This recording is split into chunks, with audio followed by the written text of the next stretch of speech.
আসসালামু আলাইকুম রহমতুল্লাহ বরকাতুহু। তাহলে আশা করি সবাই ভালো আছে। আমরা আজকে অর্গানিক কেমিস্ট্রির কিছু গুরুত্বপূর্ণ বিষয় জানার চেষ্টা করব। সেটা হচ্ছে যে অ্যারোমেটিক কম্পাউন্ডস গুলোর মধ্যে বেশ কিছু কাহিনী আছে, গল্প, রচনা, চিঠি সবই আছে। বিশেষ করে যে অর্থ, প্যারা, মেটা নিয়ে বিশাল গল্প রয়ে গেছে, সেখানে জানবো আমরা সেগুলো।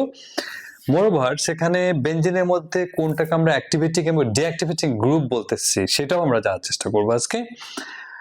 আরো জানার চেষ্টা করব যে টলুইন বা ফেনলে মানে হাইড্রক্সিল গ্রুপ বা টলুইনে হচ্ছে মিথাইল গ্রুপ, এরা কখন অর্থ প্যারা নির্দেশক হয় এবং অর্থ প্যারা অবস্থান কোনটাকে বলছি এবং সেই অবস্থানে কাকে আসতে নির্দেশ করছে, কাকে যেতে নির্দেশ করছে, সেই গল্পটা আমরা আজকে জানার চেষ্টা করব। ফার্স্ট অফ অল আমাদেরকে জানতে হবে অর্থ প্যারা এবং মেটা অবস্থানটাকে চিনতে হবে, জানতে হবে কোথায়, অ্যারোমেটিক কম্পাউন্ডস গুলোতে। আমরা একটু দেখে আসি ছোট্ট করে। ওকে, সেটা হচ্ছে এরকম, যেমন আমি যদি বলি যে ফেনলের ক্ষেত্রে এই হচ্ছে ফেনলের স্ট্রাকচার, আমরা জানি মাঝখানে বড় করে গোল দিতে হবে। আমরা আবার বড় করে গোল না দিয়ে মাঝে মাঝে ছোট করে গোল দেই, ছোট এটা হবে না। কারণ হচ্ছে কি, আমরা যদি এরকম ভাবে ছবিটা আঁকার চেষ্টা করি, এরকম ভাবে ছোট্ট করে, মানে দরদ না এরকম একটা অবস্থা, এটা চলবে না, সম্পূর্ণভাবে ভুল। এইভাবে দিতে হবে। এটা হচ্ছে এক নাম্বার কথা। কারণ এক্ষেত্রে বেঞ্জিনের ভিতরে যে আমার তিনটা ডাবল বন্ড থাকে,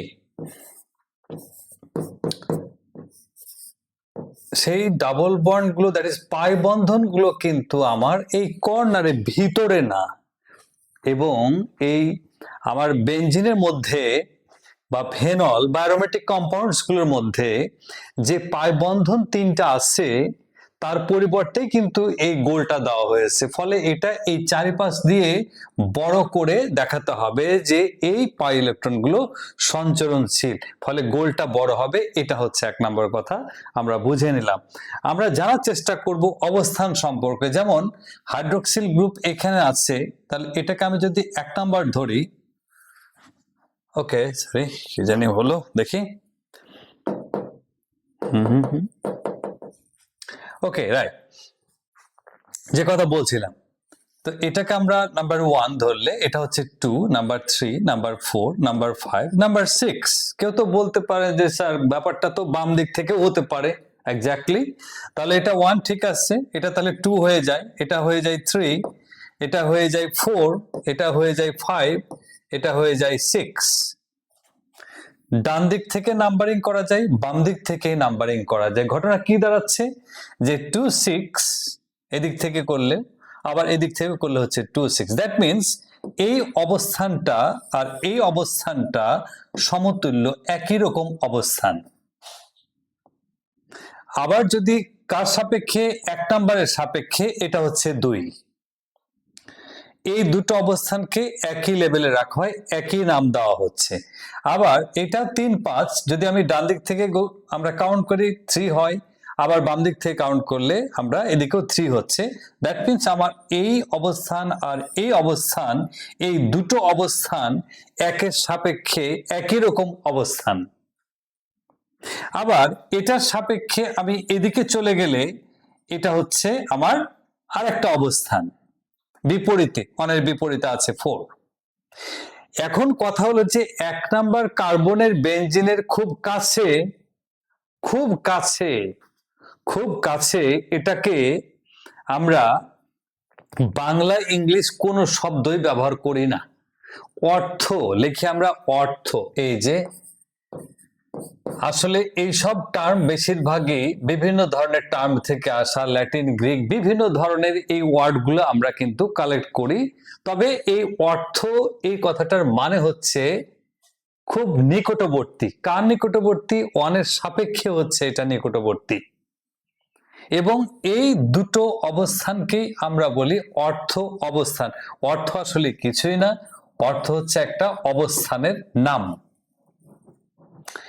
এই একের সাপেক্ষে 3 নাম্বার, অর্থাৎ ওয়ান আফটার অ্যানাদার, একজনের পরে, একজনের পরে, এটাকে বলা হয় প্যারা।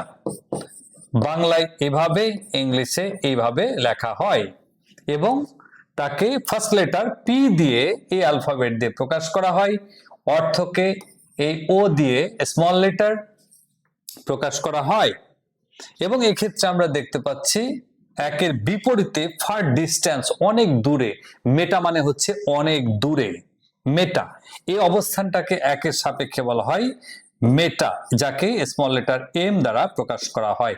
ফার্স্ট অফ অল আমাদেরকে এটা জানতে হবে। যেমন আমি যদি বলি সিটি কলেজের সাপেক্ষে সায়েন্স ল্যাবরেটরি কত দূরে, সিটি কলেজের সাপেক্ষে নিউ মার্কেট কত দূরে, সিটি কলেজের সাপেক্ষে আজিমপুর কত দূরে।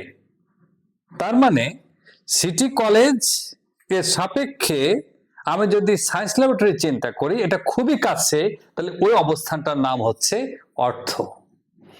আমি যদি বলি নিউ মার্কেট, এটার পরের ধাপ, ওটাকে বলতে হবে আমার মেটা, অবস্থানটার নাম হচ্ছে মেটা, একজনের পরে একটু দূরে। আমি যদি বলি আজিমপুর সবচাইতে দূরে, এটাকে বলা হয় প্যারা। এই হচ্ছে অবস্থানের নাম, এছাড়া অন্য কিছুই না। তাহলে আমাদেরকে এই বিষয়টা আগে জানতে হবে যে বেঞ্জিনের যে তিনটা অবস্থান থাকে, অর্থ, মেটা এবং প্যারা, সেই কথাটাই আমরা জানার চেষ্টা করলাম। তো আমরা যে কথাটা বলতেছিলাম আর কি, তাহলে এই বিষয়টা সম্পর্কে আমরা একটু জ্ঞান অর্জন করলাম যে বেঞ্জিন বা অ্যারোমেটিক কম্পাউন্ডস গুলোর মাঝে যে অবস্থান, অর্থাৎ একের সাপেক্ষে কোনটাকে 2, কোনটা 3, কোনটা 4, এবং তাদের যে নাম দেওয়া হয়েছে সেটা আমরা জানার চেষ্টা করেছি। আমাদের বড় চ্যালেঞ্জ হলো আজকে, সেটা হচ্ছে বেঞ্জিনের মধ্যে এই আমার অ্যারোমেটিক কম্পাউন্ডস গুলোর মাঝে সক্রিয়কারী এবং নিষ্ক্রিয়কারী গ্রুপ কারা। সেকেন্ডলি, ওই গ্রুপগুলা কিভাবে কখন তারা অর্থ প্যারা নির্দেশ করে বা মেটা নির্দেশ করে।